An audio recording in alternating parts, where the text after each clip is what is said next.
what exactly is putting the word gay in a video doing at any time? But yes, that video, go check it out. All right, so let me quickly change the title here.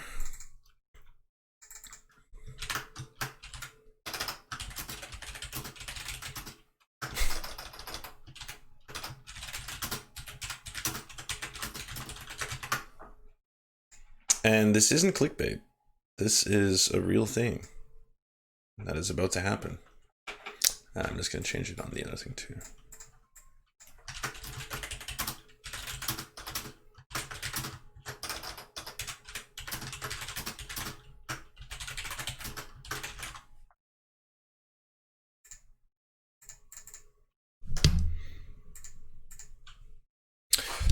Okay. Now, what am I going off about? This is probably going to be news to some people.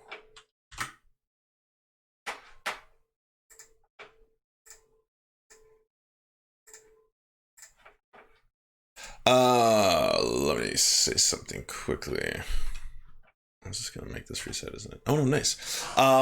We've spoken about Tim Pool quite a few times on the show. And often what we talk about is how he's a little bit out of touch, both with, genuine human emotion, but more importantly on the political zeitgeist and what's going on around the world. And when it pertains to popular culture, he is especially out of touch. So this was a very interesting discovery to find out that Tim Pool is now praising not only the virtues of Kanye West and his movement over to the right side of the sphere, but more importantly, his new musical decision to bring Christian fundamentalism back into mainstream pop culture, which was interesting to say the least. Kanye West's new album is called Jesus is King. The album itself is very overtly religious, and West himself says he is now in the service of God.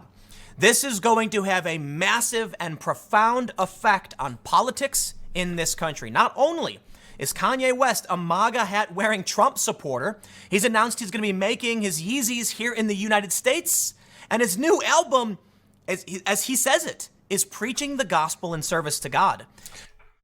Have you ever seen him this happy before? Like, ever? Like, I don't think I've ever seen him smile this much. This has to be the most jubilant and expressive Tim Pool has ever been about anything, any subject. It's like worlds colliding. So much joy. It's almost infectious. Dare I say it, based on what we've seen from Kim Kardashian, Sia, and Kanye, it looks like he's creating a very Christian pop culture force, as some have described it. Now, I want to start with this story. I want to go through the implications of Kanye West coming out, preaching the gospel. It's going to reignite Christianity. It's going to make it popular because he's got a ton of fans. But I want to start with this story. Kanye... And of course, you have to remember, he doesn't have a horse in this race, right? I mean, at the end of the day, effects. Tim Pool isn't a Christian. He isn't a conservative. He's unbiased. He's a centrist. He has, again, there's no particular reason why Tim Pool should be, let's just say, particularly excited by any of this. Supporting Trump is God's practical joke to all liberals. I must admit, I laughed a lot when I heard him say that. Now, there's a lot to go through. I would, like... How creepy was that scene? Tim Pool just reading a headline. Yes, in there. Ha ha! Ha ha ha ha! Good laugh, Tim. On we go. There's a lot to talk about in terms of religion in this country and how Kanye West is going to impact 2020 in support of Trump and how he may be this ace in the hole for conservatives. Because not only does Trump have the booming economy and the analytics showing he's going to win. But Kanye West, man, love him or hate him, the dude's got power and influence. And he is going to bring a ton of his younger fans to the side, whatever it might be. Power, influence, younger fans. The future is Kanye. I mean, I just no way of really knowing because, I mean, these are all kind of just... obviously power and popularity, it's ephemeral. It's not long lasting. These things, they're transient. But how is Kanye doing in terms of his popularity? Well, I mean, if we were to just take a cursory glance here, college dropout, Phenomenal album. If that's your introduction to Yeezy, I would definitely recommend start with College Dropout or maybe Late Registration. I mean, Late Registration, there's probably a couple pop singles that you pick up and be like, oh, I remember hearing that on the radio back in the day. But College Dropout, what do we got? 3.3 million sales. Wow. Huge, huge. That's triple platinum. I mean, that's as big as it gets. Then Late Registration, 3.1. Not as much, but still triple platinum, baby. Like, that's huge, all right? He's just printing cash. Graduation, another seminal album. This is the holy trinity that people need to be talking about. But again, 2.7 million albums, a little less, but still. I mean, 808 and Heartbreak, awesome album as well. Not as good as the last three, but still, great album. 1.7 million, all right. I mean, he's dropping. I mean, if we measure success in a meritocracy under capitalism based on just profit alone, technically it's dropping, but that's fine. My Beautiful Dark Twisted Fantasy, 1.3. It's almost half the sales of the original two. Then comes Yeezus. I mean, you can make an argument too that as these dates are increasing, the amount of people who download music is increasing, and we live in a post-album buying world. I mean, that's just natural. But again, we're dropping down to 750,000. And then comes The Life of Pablo, not too long ago. That was 2016. The reason it doesn't show up in statistics is because Life of Pablo was one of those exclusively released on Tidal things, and so we have to measure it in streaming. Still, not a lot of singles, not a lot of charting, definitely not as popular as before. Then comes He, and when he released He, it came out June 1st, 2018, 85,000. 85,000, as popular as ever. You can't forget that, right? Tim Pool stating Kanye West as popular as ever. And then, of course, Jesus is King. And we don't really have statistics on Jesus is King yet, but I'm going to predict that it's probably going to be less than any of the top 3 albums that Kanye made when he was at the zenith of his cultural popularity. First step in making someone, a young person, get up and vote, it's celebrity, it's pop culture, it's being cool. And I'm going to say it, man, conservatives are just not cool. I'm not trying to be mean, but let's be real. For the longest time, pop culture has always been on the left. All of the cool punk rock stuff and celebrity, it's always anti-Trump. But now you have not just a pop culture force, but quite possibly one of the most influential, if not the most influential celebrity musician right now. You could not just influential, but the most influential celebrity musician out right now. That is Kanye West. I mean, it's difficult to know. It's difficult to find out whether or not this is true, but let's take a quick look here and move back to 20 amazing songs in 2019 that we can't stop listening to. And these are also based, some of these are based on sales, but, Billie Eilish, Bad Guy, fun, catchy track. Me likes to sing along with me, but she won't sing this song. I think that's as much as I can get away with before using copyright. Jonas Brothers, Meek Mill featuring Drake. We got Lil Nas, Cardi B, Bruno Mars, Ozuna, Mabel, Benny Blanco. If you're feeling woefully that none of these apply to you, you're probably a boomer. You're probably not a Zoomer. The Chainsmokers, Ariana Grande, Her, Hard Place, Sam Smith, Marina, Kalani, Keanu Reeves by Logic. Again, though, I've yet to see Kanye West. Probably because Kanye West is no longer one of the most influential artists to a younger generation, neither in sales, nor in popularity, nor in singles. It's not that he's irrelevant. He's still a cultural icon, that's for sure. But he's more of a cultural icon for memes. I mean, it's very MAGA hat wearing boomer to say Kanye West is not only relevant, but that he is one of the seminal cultural magnates of our current era, that he is just tapped right into the youth movement. Whole new level of narcissism. I'm not trying to be mean, but come on, the you released Thursday. I can't guarantee YouTube is going to decide to show this to anybody. You can also subscribe, comment, like. You know what? We'll see how long this YouTube thing lasts. Let's be real. Let's read the first story because I think it's funny. Kanye West says supporting Trump is God's practical joke to all liberals. Kanye West, they just reiterate the title. He says, this shows you that God is hilarious. God has got a sense of humor. Liberals love art, right? And now I am unquestionably Undoubtedly, the greatest human artist of all time. It's just not even a question anymore at this point. It's just a fact, right?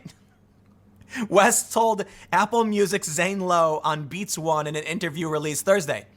So for the greatest artist in human existence to put a red hat on was God's practical joke on all liberals like, no, not Kanye, he continued. He used himself as an... It's almost cute. Like he's just so happy. Like I've never heard Tim Pool giggle before. He's like a 70-year-old trapped in a 30-year-old's body.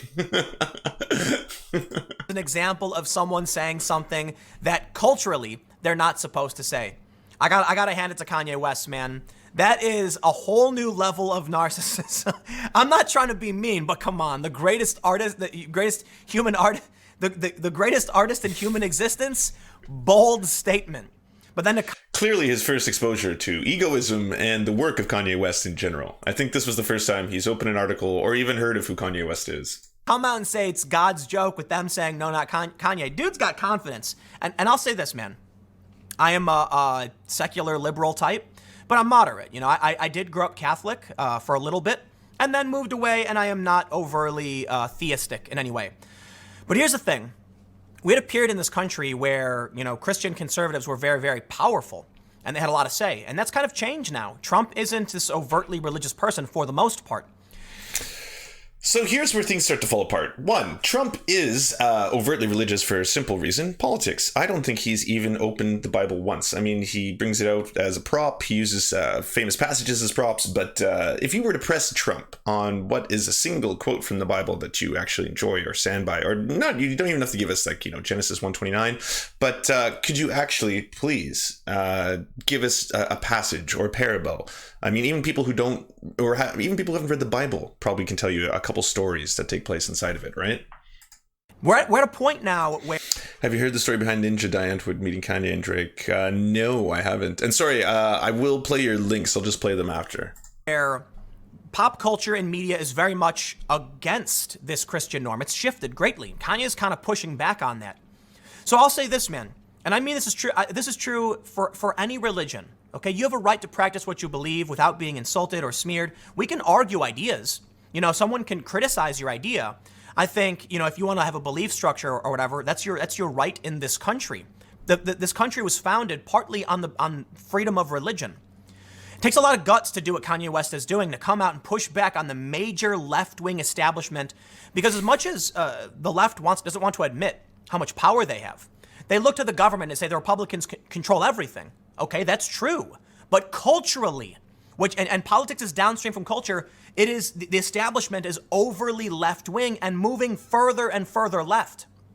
Kanye West, dare I say it, is making Christian conservatism cool. Oh, there it is. There it is. They're back. They're back. The Christians are cool again. I mean, they were having a hard time. They were having a rough go at it. But, you know, thank God. Thank God they're back. Thank God. And relevant. More relevant than ever. Kanye West claims Democrats brainwash Black Americans and make them abort their children. Pretty cool. Wearing a shirt that says Jesus is King, Kanye has appeared in yet another controversial interview, this time claiming that Democrats have brainwashed Black Americans and make them abort their children. The rapper and producer, who recently released his long-delayed album, Jesus is King, spoke with radio host Big Boy over the weekend as part of a promotion for the new record. Asked about the infamous support for U.S. President Donald Trump, West took a swipe at Democrats, commenting, "We're Black Americans brainwashed out of here, bro. Come on, man. This is a free man talking. Democrats had us voting for Democrats with food stamps for years. What are you talking about? Guns in the 80s, taking the fathers out of the home, Plan B, lowering our votes, making us abort our children, thou shalt not kill." Cool. Yeah. The very cool, normal behavior by a cool guy talking about cool issues, making these issues pertinent to the youth, speaking to the youth population. I mean, any Zoomers who are listening to this right now are probably like, "Whoa, that speaks to me." Yes, I've wondered this for a while, and now I know. I mean, you know, I'd always been on the fence too. Democrats love aborting babies, and thanks to Yeezy, now we know. Interesting. Less so than Kanye West, by the way. There is definitely a movement towards making Christianity cool and popular amongst the youth, but it's not happening so much from Kanye West because Kanye West, of course, isn't relevant as much anymore. He was relevant about a decade ago, and now he's more relevant and more known for being controversial and all these controversial takes. Who is still incredibly popular amongst the youth are people like Justin Bieber. And people like Justin Bieber, of course, are promoting the Carl Lentz style of religious... It's not exactly church because it's more of a musical. They're more like these stadium style concerts, but they're led by these super pastors who are like shredded. You know, they're just like, not only are they woke, but they're swole, like they're thick. You know, so they're mixing different ideologies with thirst traps. It's kind of a new form of Christianity for the youth. And just a quick introduction to him. And this is the pastor in the church, which is very, very heavily favored by Justin the Biebs, as well as a whole bunch of other individuals. Oprah is a big fan as well. You seem progressive, you dress cool. What is your stance on marriage equality? So I think we have a PR problem. Marriage equality, it's a non-issue because the laws of the land, in New York City, gay people can get married. But I guess my question is, in your opinion, is marriage only between a man and a woman? My opinion is secondary to what we believe the Bible's opinion is. So Hillsong Church, traditionally for 30 years, we would say the Bible is really clear that marriage is between a man and a woman. And I believe the Bible says what it says, and I interpret it exactly as the Bible says. We get killed from both sides. So basically, as he said, in the most craven way possible, I might have my own beliefs, but I have to choose the beliefs of the Bible first and forehand, a book that was written centuries ago in the medieval ages, before we knew about the germ theory of disease. And based on that, yes, I am going to preach that to my tens of thousands, if not millions, of young followers. So again, as Tim Pool was stating, cool. Cool. I mean, this is all very, very cool. And that's not my opinion. I'm not saying I think it's cool necessarily. I have respect for him for being brave, but think about it, man. All these young people who are not politically initiated, who respect and look up to Kanye West for all of his faults, whatever you may think of him. Okay, the dude's accomplished a lot of things. He's a celebrity. You've got the Kardashians, okay? They are a political powerhouse, a cultural powerhouse. And you're going to have these young people listening to what Kanye has to say. That is power and influence. I do think there's a lot that Kanye's doing that's going to be a big positive, a massive positive force on society. And I can't speak to everything he's done, but I will stress one point as he talks about in an interview. It's going viral right now. He talks about the culture in hip hop to do illegal things, to go to jail and things like that, then call for prison reform. And he's like, nah. I grew up on the south side of Chicago. I don't think it's always about race. I think it's about class. But having someone like Kanye, who's going to have influence in an area like mine, telling people to be responsible, to do good, that's going to have a profound and positive impact. Because I know a lot of people who are young and lost. And if Kanye can only bring about, some simple, mentality and culture, that's fine, where it's like, be responsible for yourself. I'm not a big fan of Christianity, okay? Because I grew up Democrat and all that stuff. But I think, Kanye's being brave right now, and he's doing something that takes a lot of boldness. But this is going to have a huge impact going into politics. Check this out. This is from NBC News. Kanye West's new album, Jesus is King, wants to make faith a pop culture force. It is not... How in any way is that representative of the impact that it's going to have upon actual pop culture in this day and age? Hyperbole to call West a genius. With his Sunday services and Jesus is King, West is once again testing the boundaries of his talent. And when he started doing these Sunday services, I said I have tremendous respect for what he's doing because it used to be the norm in this country that you were a Christian. Not so much anymore, okay? It kind of is, but we're seeing this. Check this out. In U.S., decline of Christianity continues at a rapid pace. It's actually faster than what he's showing, but I'm going to see if I can find some statistics on that as well. This is the founding fathers, Jefferson. Let's quickly take a look at this. Many religious voters feel alienated from the Democratic Party. Donald Trump overwhelmingly won Christian voters, including 81% of white evangelicals and 60% of white Catholics. The obvious reason is that Donald Trump offered these voters more of what they wanted, like overturning Roe v. Wade and appointing conservative Supreme Court justices. But there's something bigger going on. Democrats often have trouble speaking in moral or religious language, and they're part of a broader culture that doesn't take religion seriously. Oh, by the way, the same sound used in The Atlantic, you might recognize it from another show. Clearly from a sound library that someone else is using. Compared to just 14% of Republicans. And only 1/3 of Democrats say they go to religious services at least once a week. Just 10% of Democrats weren't religious in 1996. That number has tripled over the last 2 decades, and the trend is only likely to continue as more young people join the party. Pop culture can also be pretty hostile to religion. Some comedians, journalists, and artists actively antagonize people of faith. It worries me that people are running my country who believe in a talking snake. You don't have to pass an IQ test to be in the Senate, though. Partly as a response, Christians and other groups have formed their own subcultures of movies and music and news. For instance, Trump voters really love the movie God's Not Dead, which is a movie about religious liberty that a lot of progressives have probably never heard of. Oh, we've heard of it. We find it funny. And again, I want to Many talk... religious voters resetting everything. I got to fix these buttons. I do want to say this, and when we were talking about religion, I've said this before on the show, that we, at least those of our persuasions, shall we say, I'm completely fine with religious freedom, and I don't think you should be criticizing people for being particularly religious. I think you should allow people to believe whatever they want to believe. I'm personally a secular humanist. I'm totally fine with that. I know I was speaking earlier about the Bible.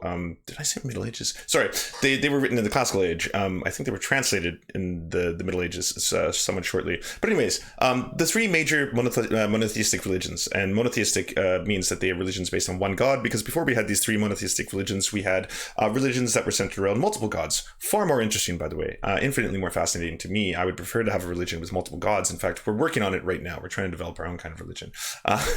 All this being said, though, all three major monotheistic religions all come from basically the same source, and they're all adaptations of previous literature that come before it, whether you have the Abrahamic religions, and then finally the Old and the New Testament, and then finally the Quran, which came afterwards. And each one kind of retroactively writes and incorporates characters from the other stories. All three of these books, which again were written around the Classical Age, which have been brought all the way forward to today's day and age, I don't think we should be using them as literature to ground our moral beliefs or values, because they were written again in a time when we didn't understand a lot of concepts that we do now, and they could be used as parables or as stories, as and for some people, religion is also a comfort thing. I should say that, because I know a lot of people who like going to church just because it makes them feel close to their family, and I think anything in life that's going to bring you any degree or modicum of happiness, comfort, feeling warm and welcoming in a community, those can be all good things. I just don't think you need to teach it or push it on other people. So I just want to get that PSA disclaimer out of the way before we move on to a little bit more of dissecting Mr. Tim Pool's take on all this. An update on America's changing religious landscape. I think too many people focus on the negatives and ignore the positives. When I was younger, when I was in grade school, I was Christian, I was Catholic. And then once I got a little older, 12 or 13, I went to public school, and then just kind of got away from all of that. Immediately was exposed to this world outside of religion and said, hey, I became very far left, kind of angry. He got a taste for the pleasures of the secular flesh. And then I met someone who kind of gave me this formative moment. It was a punk rock secular type who said the story of Jesus was a cool story. It was just a guy who traveled around trying to help people. And he's like, when you get rid of everything else, you got a good story there, we should be nice to each other. And that made me realize I made a bunch of assumptions about religion. Made me a bit more moderate. And what I started to realize as I got older is, the truth is, there's a lot of really important things within religion, and many of them.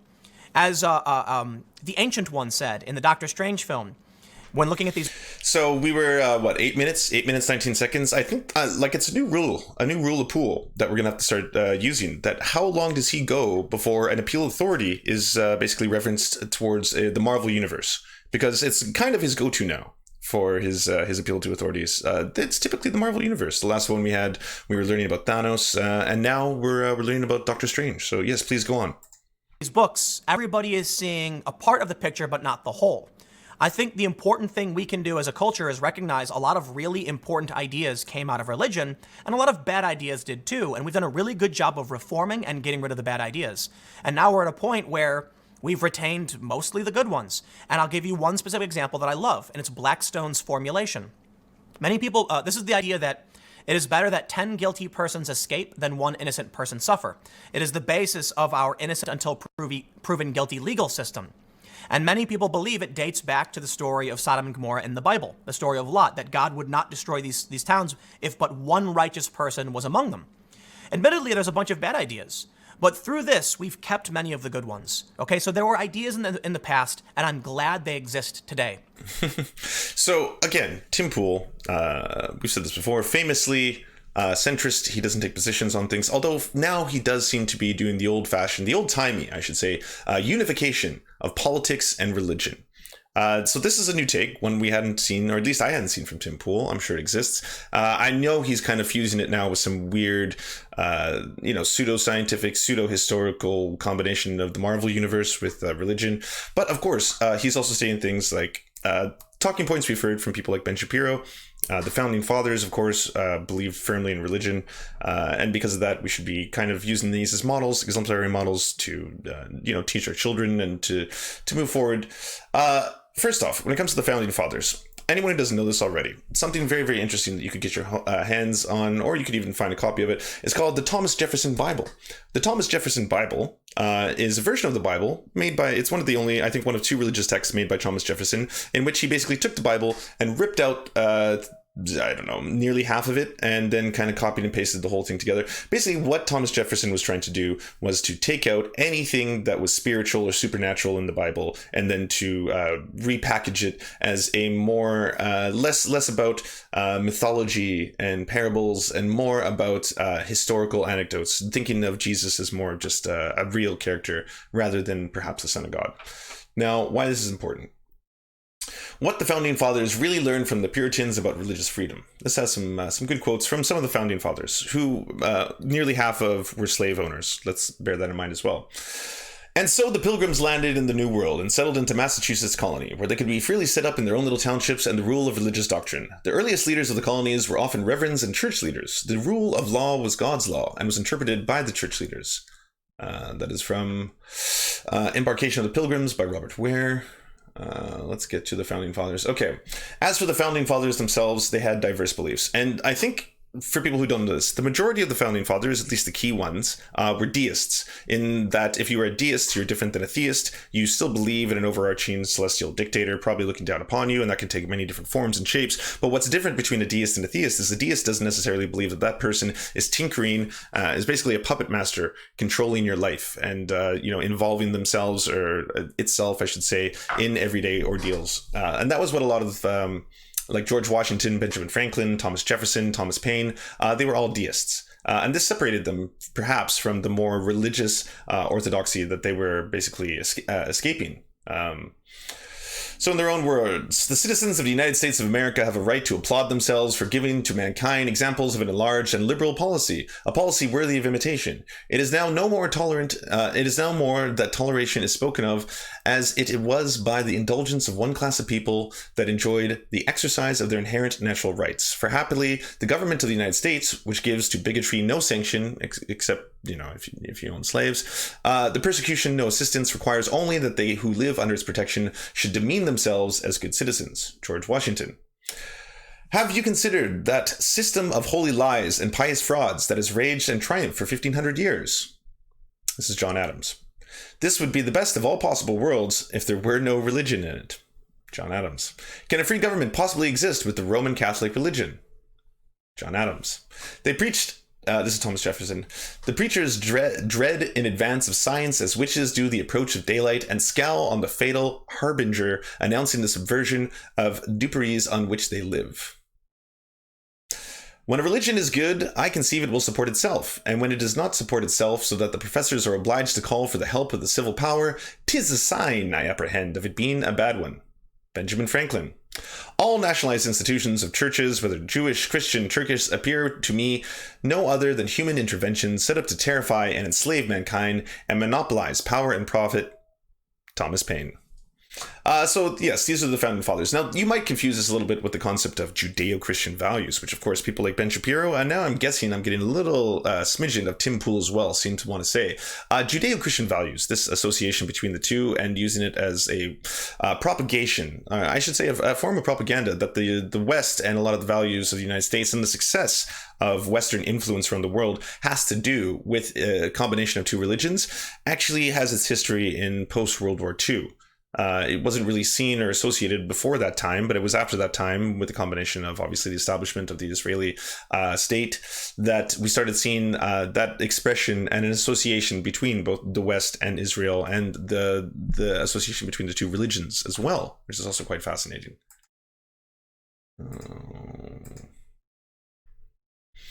Finally, amongst Generation Z, religion is even less popular than amongst millennials.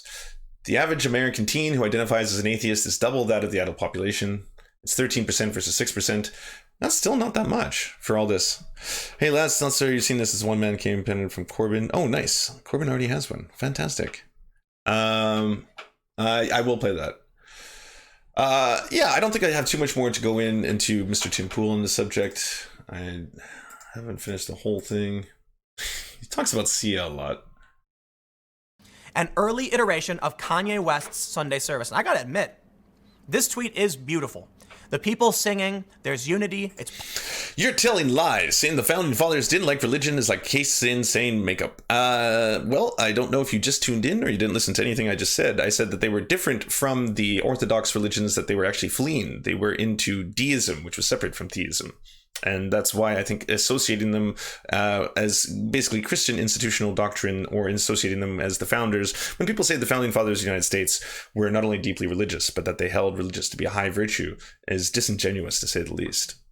Positive. Sia is a pop singer. I actually really love the song Elastic Heart. To see this, it actually makes me feel really good because it's a positive thing, not a negative thing.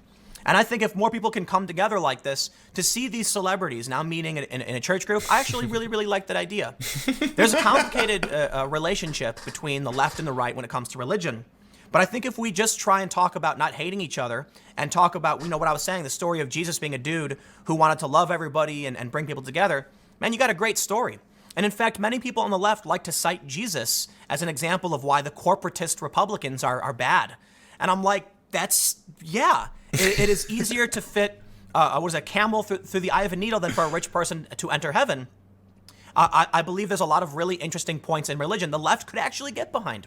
I'm not saying religion should be the uniting factor, but I do want to point out that I think it is good that most of us simmer down to the best of our abilities. And I hope seeing these pop stars, Kanye West, Kim Kardashian, Sia, come together with a church group can bring people together, so we're not just assuming there's an other who hates us, because we're focusing on the negative all the time.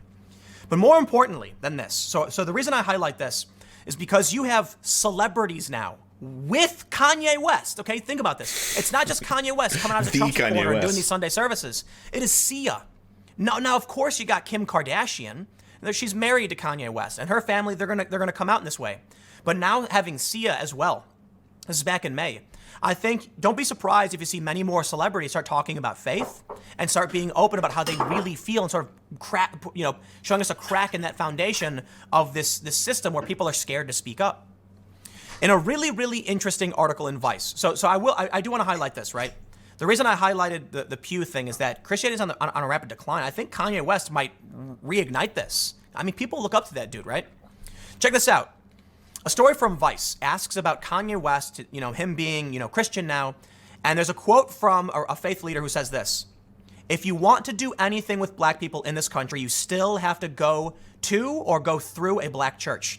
Dr. J. Paul Hines, an assistant professor at Princeton Theological Seminary, tells Vice, the political election season is warming up again, and you're going to see politicians in the churches again because it's the main avenue by which you reach the African American community.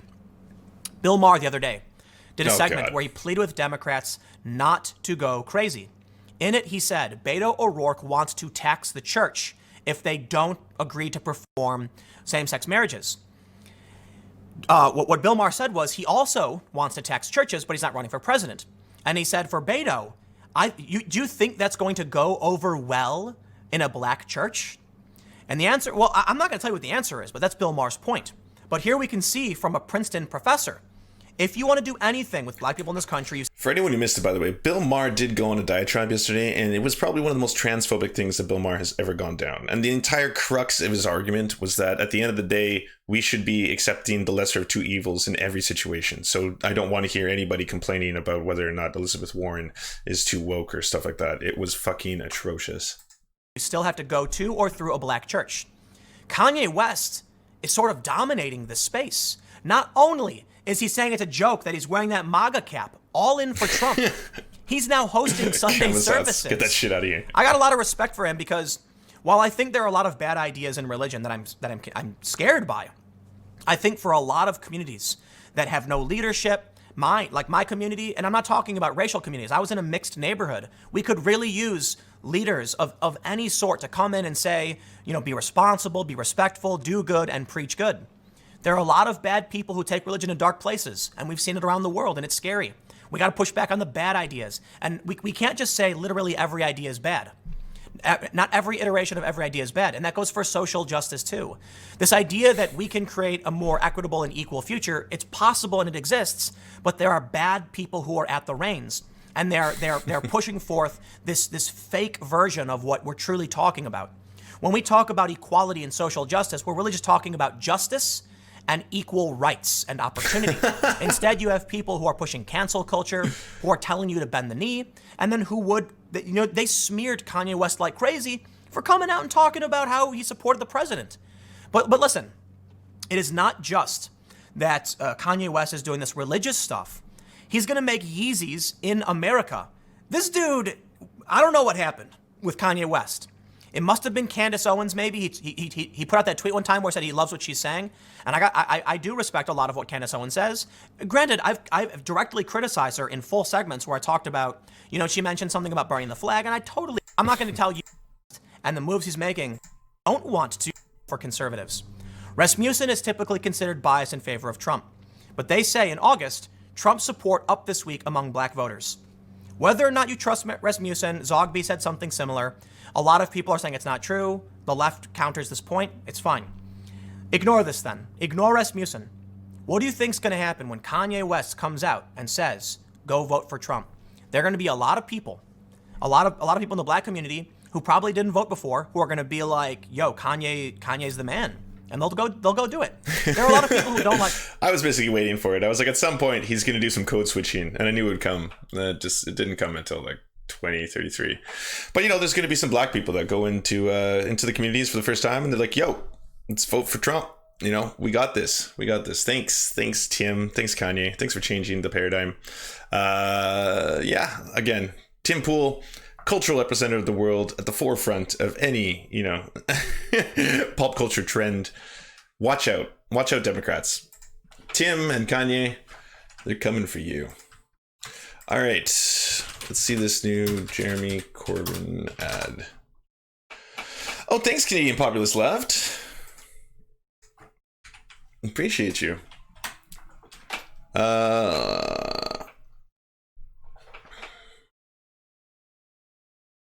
Is this it? No, this doesn't look like an ad. It's not on YouTube yet. Oh, that was fast.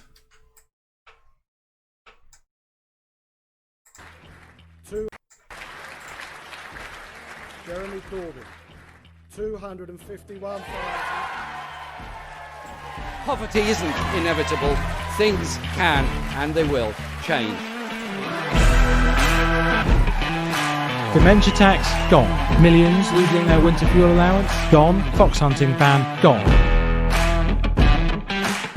A YouGov poll of this morning put the Conservatives on 48% of the vote, Labour on half that. We, the media, the pundits, the experts, know nothing. The biggest campaign growth since polling began.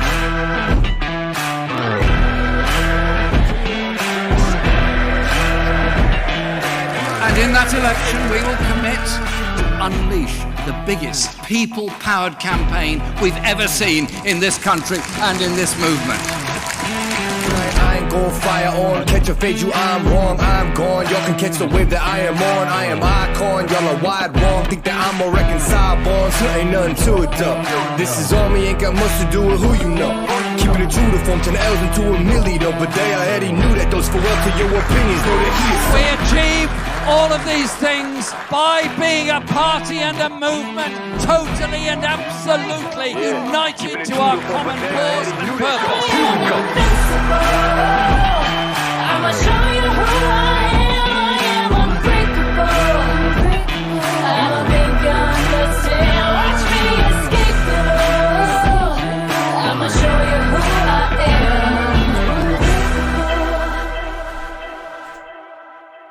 That's great. That's great. Fantastic. Good work. That's exciting. That's exciting.